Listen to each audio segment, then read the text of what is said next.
Last week, I disclosed my disdain for the idea that your zip code determines your life expectancy.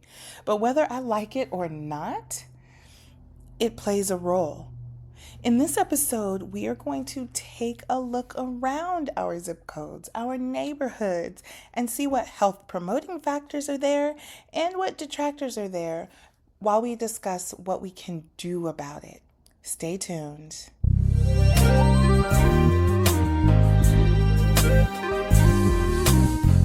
You're listening to The Purple Stethoscope. I am your host, Devyn Nixon, family nurse practitioner. None of the information in this podcast is sufficient nor intended to diagnose your personal medical issue, but there's a lot to learn, so let's start the show. Last week, we talked about learning the names of at least 3 neighbors and all the benefits that being socially connected have for our health. Now, I have to tell you, I thought I knew all my neighbors, and I was like, it's all good. Let me just, open my eyes up, do a little refresher. My next door neighbor is a new neighbor, and I knew that, so I made a point to connect with them. But then one of my nearby neighbors is moving. And so, I'll be having another neighbor here shortly to get to know. How is it going for you all? I'd love to hear from you. I am at DNP on Instagram. So let's talk about zooming out. Did y'all know that most people spend 90% of their lives within a 5-mile radius of their homes? 90% of our lives within a 5-mile radius of our home. Now, I had to think about this because I was like, ain't no way. Ain't no way. But as it turns out, most of my favorite restaurants are within 5 miles of my house. My Pilates studio is within 5 miles of my house. My job is within 5 miles of my house. And when I think about it, it's almost like, easily 90% of where I spend my time is within 5 miles of my home. And why does that even matter? Well, there are things that we know promote or encourage health in your built environment. But let's go back to what is health in the first place. When we think about measuring health, we tend to think about length of life, so how long you live, and quality of life, how well you live. And there are some interesting tools that you can look at to help know, okay, what is my zip code life expectancy, or how are health promoting factors looking in my zip code. So one that's really simple is zipcodeexam.com. That's zipcodeexam.com. And when you go to zipcodeexam.com, really you just put in your 5-digit zip code, and it gives you this community health report, which I actually like because it's very, very straightforward.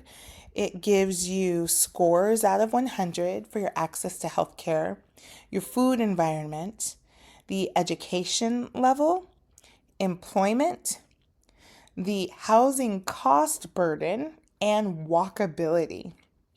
So I did this myself, and it's looking like 81 years is what one in my neighborhood can be expected to live.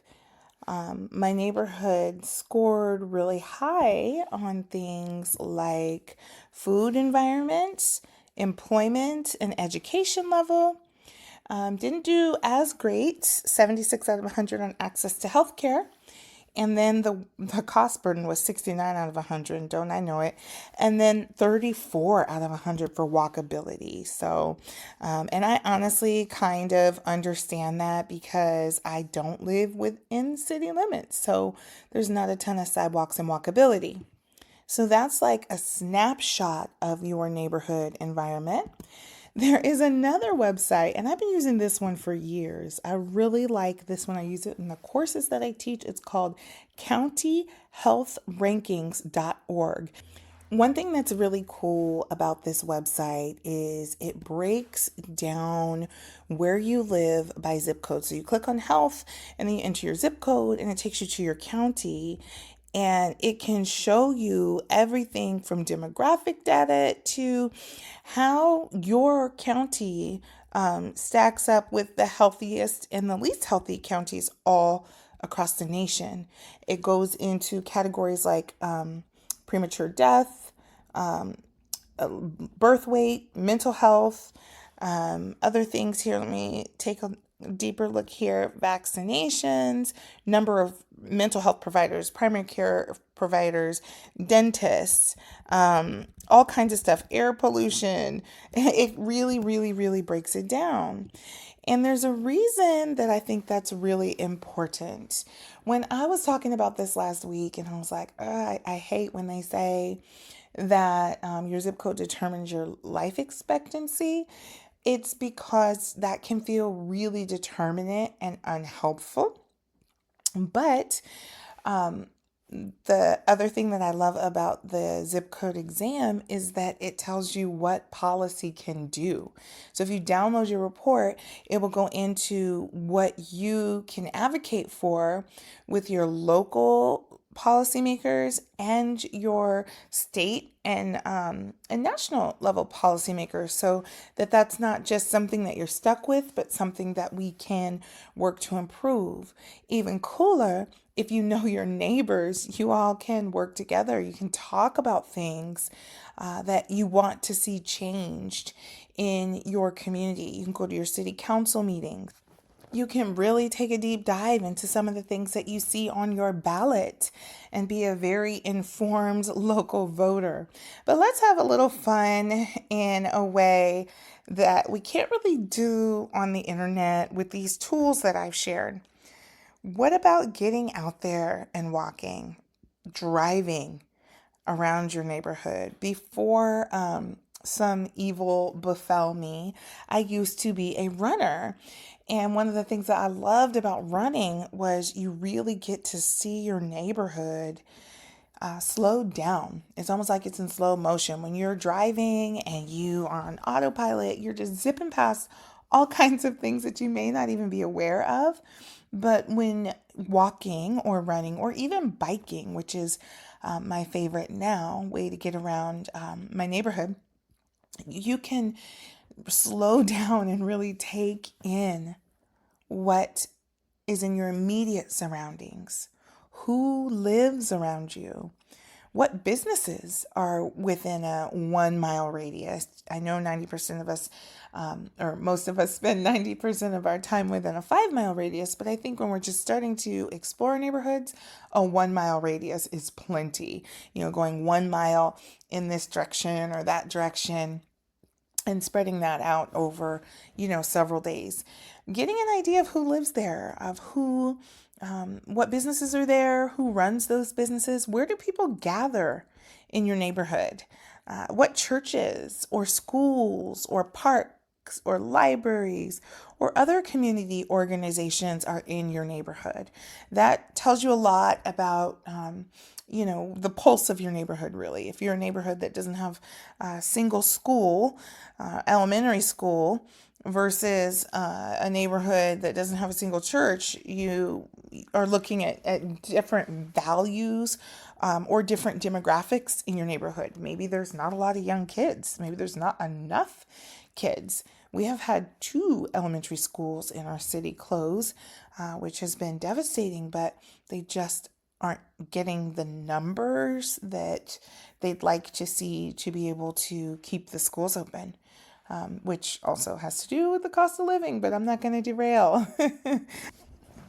What languages do you hear spoken?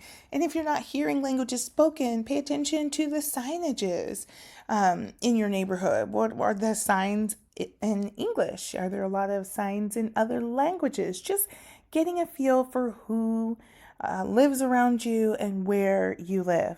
Now, switching gears, what kind of food is available? If you look at your zip code exam report, if you were nerdy like me and downloaded your report, you know that the USDA's Food Environment Index shows that food insecurity and lack of access to healthy options drive chronic conditions like obesity, diabetes, and heart disease. And I'm reading this straight from the report. And so take a look around and ask yourself, what kinds of food is available in my neighborhood? Is it convenience food? Is it fast food, gas station food? Or do we have a grocery with a produce section? Is there a way to access healthy food in your neighborhood? And going on, do the same thing when you think about education, right? Are there elementaries? Are there middle schools? Are there high schools? Recreation within your neighborhood, I don't know, for me, absolutely love it. I love going to the school plays and the band concerts and the sporting events. They're fun. They make me feel connected to my neighborhood. I meet a lot of my neighbors at these things, and it's a cheap, fun date. Usually it's like $6 or so to get into a varsity basketball game, and I love me some basketball and volleyball and whatever I can support in the local schools. So after you get over the food and the gathering places, what is missing from your neighborhood? Is there something that you really wish was there? Are there sidewalks missing and it's not very walkable? Is there something that there seems to be quite a need for that isn't there yet? Just a little note to yourself. What are signs of disinvestment or neglect? Is it cleaned up? Are there green spaces that residents can gather and play and move in? And, what are some things that you never would have noticed on your typical commute or drive to work or to school or wherever it is that you go? What are some things that you find that are new? All of these things contribute to our sense of health, well-being, and connectedness as it relates to where we are living. So really fun exercise to get out and do. And I want to hear from you all about what you're finding, what you've noticed. One of the things that I noticed is a lot of the things that I was traveling further for were right in my neighborhood. The movie theater, there's like 2 different ice cream parlors. There's a library. Our central library actually has a branch that is in the neighborhood. We have got a lovely little grocery store and pharmacy, but I think my favorite thing in my neighborhood is the trails and the lakes. I can walk to 2 lakes without walking a full mile, and that's really fun. So finding out those little secret things that you may not think about. One of the lakes I never drive past, but I discovered, not too long after we moved here, and it was just like, oh man, this is a hidden gem. There's not even a lot of people here. Like, this is super dope. What are you finding? What kinds of surprises are you finding in your neighborhood, and how might you utilize them? If you have a vet in your neighborhood and you're typically going to a vet that's across town, could you support the neighborhood vet? I found out my neighborhood vet was much less expensive than where I was taking my dog. So cool things to discover right where we live. But let's pause and talk about something I'm going to be doing in the next week. Actually, a week from today. I'll be in Washington, D.C. Well, let me not spoil it. Here you go. Where my 14th Amendment people at? I am so excited to be attending my first ever PolicyLink Summit. It's going down just outside of D.C. at the Gaylord National Resort and Convention Center, August 24 through August 28. The theme this year is We Are the Founders, writing the unfinished story of our democracy. If you see me, say hey.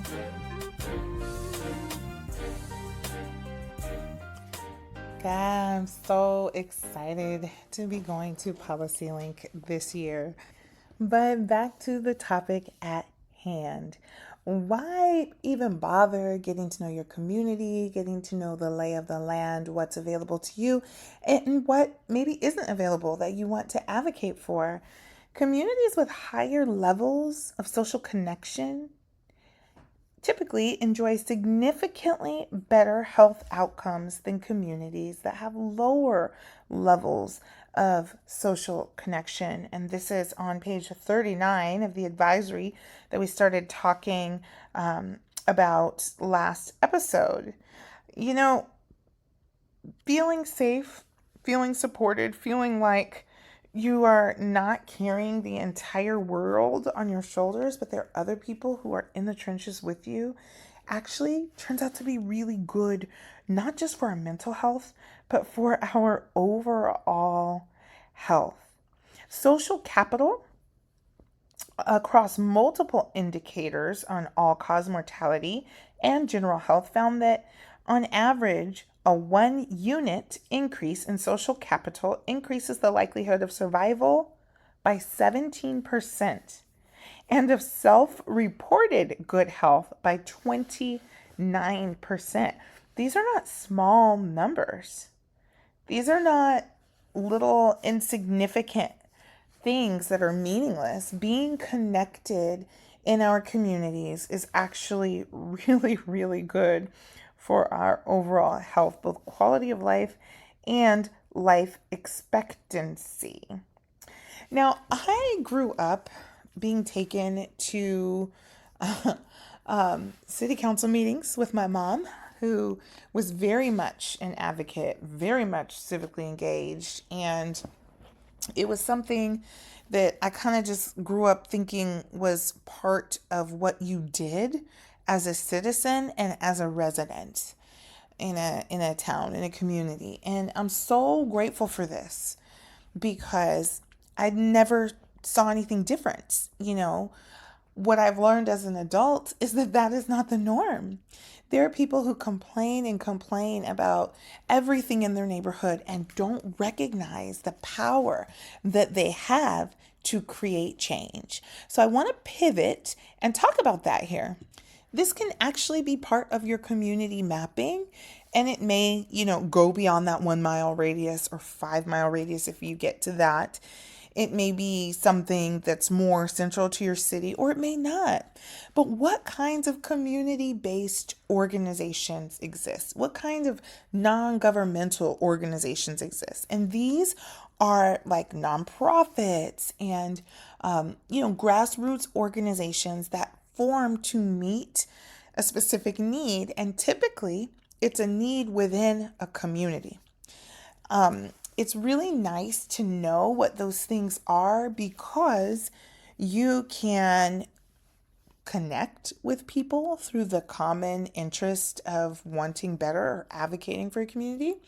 But also, if there are things that you have found are missing from your community, things that are being neglected or are under-resourced, you may find answers to those things within your community-based organizations.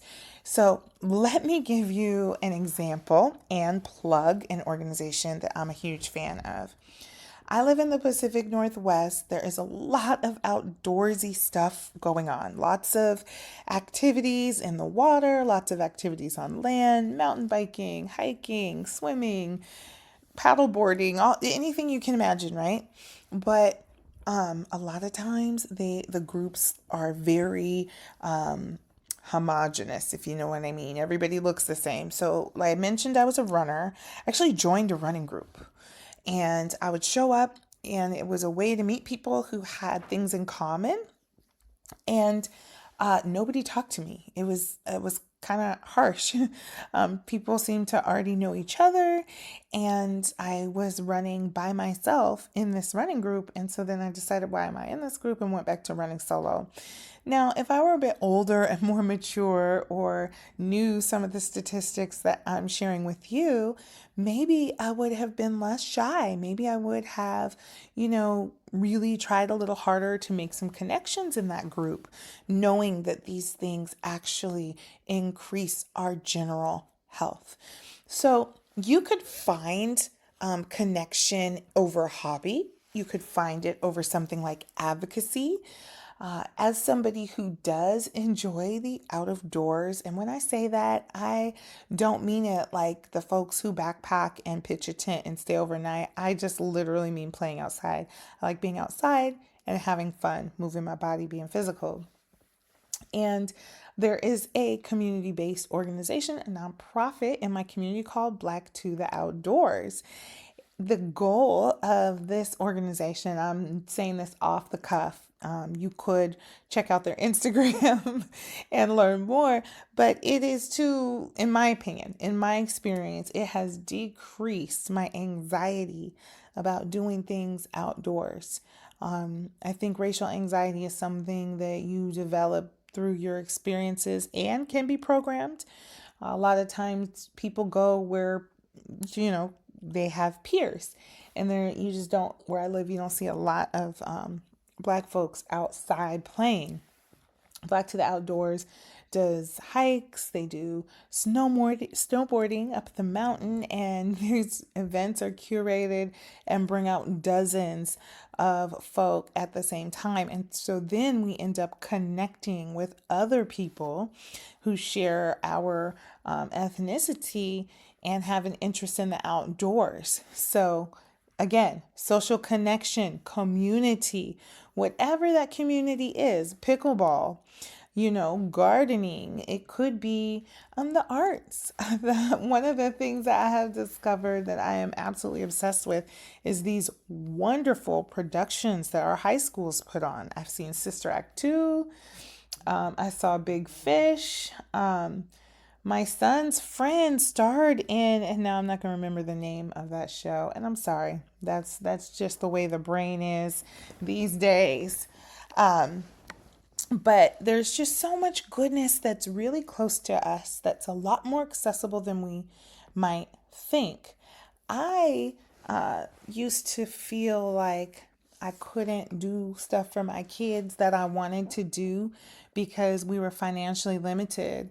But when I decided, no, I'm not going to just sit in the house and not expose the children to things because we don't have extra money, I'm going to explore what I can do that doesn't cost money out and about in my neighborhood. We used the bus, the city transportation. We would go to the public library every week, and they would get to pick out 5 books a piece. 2, I said, had to be nonfiction because that's the kind of nerd that I am, and the other 3 could be whatever they wanted. We would go to different parks. They would call it the food bag. I would pack our own food. It might just be a loaf of bread, some peanut butter and jelly, and some juice boxes or something. And we would go to different parks because there's a lot of parks where I live. And the children had a blast, and so did I. And all of that was at low to no cost. You can recreate that as an adult. Where can you walk? Where might you, go out and have your recreation, where you might meet and run into people in your neighborhood and be just that much more connected. All right, and I touched on this in the last episode, but I'm going to touch on it again now. Neighbors are often first responders. We are often the first responders because that's who is near. That's who's the closest. If something were to go down with me in my home, I would want someone to know that I was here. When my mother lived with us, she was connected with the widows, as we called them in our neighborhood, and they knew, who was where and what kinds of ailments and things one another was dealing with. And that's really important, especially now when we have all kinds of different things happening that our calls for evacuations. One thing you might do as you investigate your neighborhood is look at what the most common natural disaster is where you live. Where I live, it's floods and landslides. And so having a disaster plan, which you can find usually at your city website, maybe at your county website, you can Google disaster plan near me.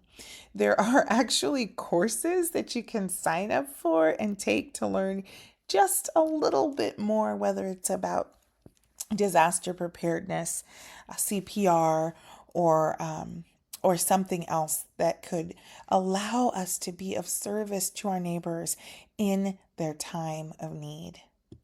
Let's take a short break and then recap as we head into another week of getting to know our neighbors and our neighborhoods. I can hardly believe it's almost time for the 6th annual North Sound Race and Health Equity Conference.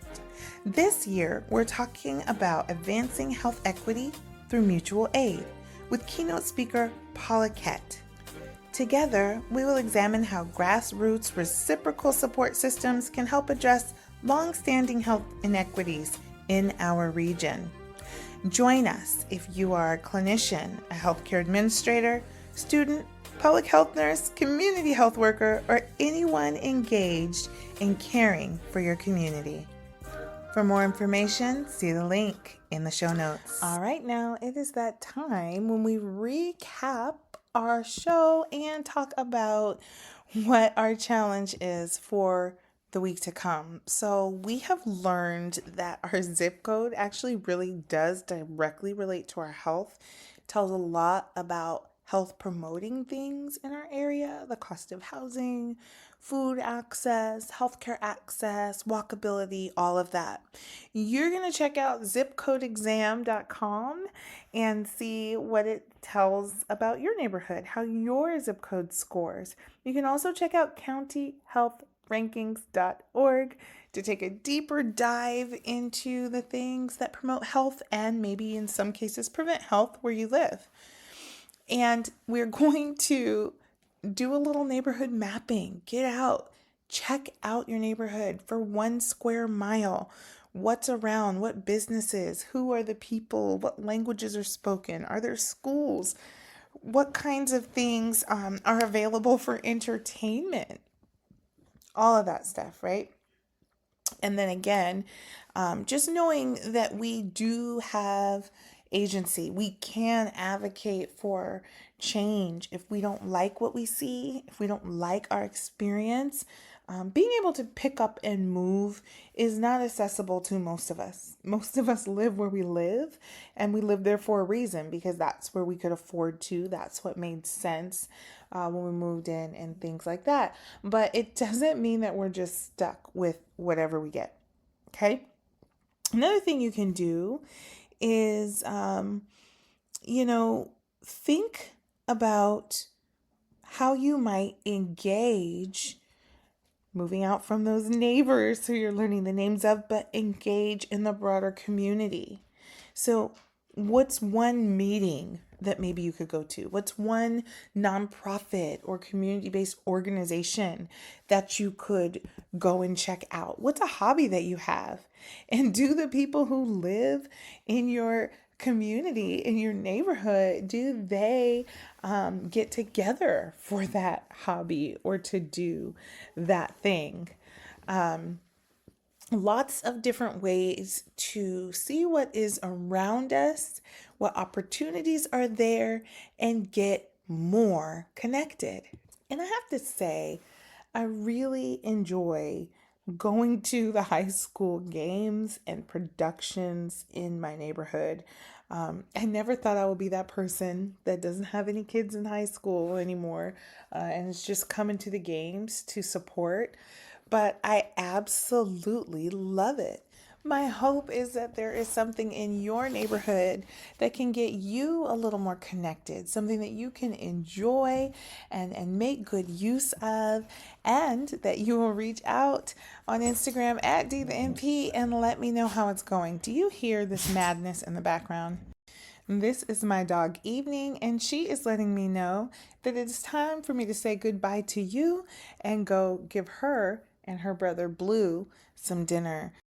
We'll be back next week when we will discuss how to create the community we want or to give back to the community we love. See you then.